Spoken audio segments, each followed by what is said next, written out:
Europe 1, j'ai choisi pour vous. J'ai choisi pour vous Les Misérables. Je suis tombée par terre, c'est la faute à Voltaire. Le nez dans le ruisseau, c'est la faute à Rousseau. Pourquoi ? Eh bien parce que le chef-d'œuvre signé Victor Hugo ressort cette semaine dans une nouvelle édition de la Pléiade. Il figurait au catalogue de l'éditeur depuis 1951 déjà, mais cette fois, sous la direction d'Henri Sépie, de nouveautés apparaissent comme les réflexions de l'auteur sur le titre.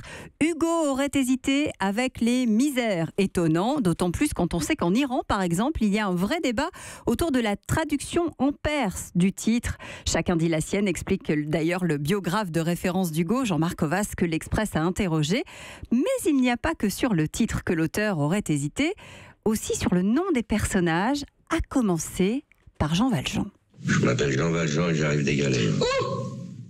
Qui aurait pu s'appeler Jean Tréjean? Oui, vous avez bien entendu. Quant à l'amoureux de Cosette, Hugo l'avait d'abord baptisé Thomas avant de se raviser et d'opter pour Marius. Ainsi donc, mademoiselle, je vous aime. Et j'ai l'audace de le dire, de le crier, d'espérer l'impossible, de croire que vous en viendrez vous aussi à m'aimer.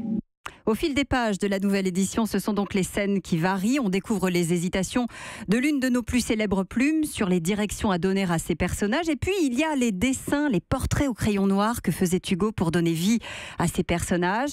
Le roman achevé en 1862 se révèle sous un nouveau jour et donne encore plus de force à l'œuvre, devenue universelle, qu'Hugo avait d'ailleurs tenu à voir publier en même temps à Paris, à Rio et à New York. D'ailleurs, le roman, ou plutôt ce Léviathan, comme il l'écrivait lui-même à son éditeur de l'époque, a non seulement traversé le monde, mais aussi les âges, malgré son prix à l'époque qui obligeait, comme le rappelle l'Express, dans les usines, les ouvriers à se cotiser pour l'acheter.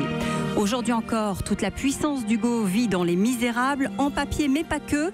La BBC tournera bientôt un feuilleton chez nous, dans le Nord. Quant à la comédie musicale anglo-saxonne, elle détient, s'il vous plaît, le record de longévité d'un spectacle resté à l'affiche sans aucune interruption.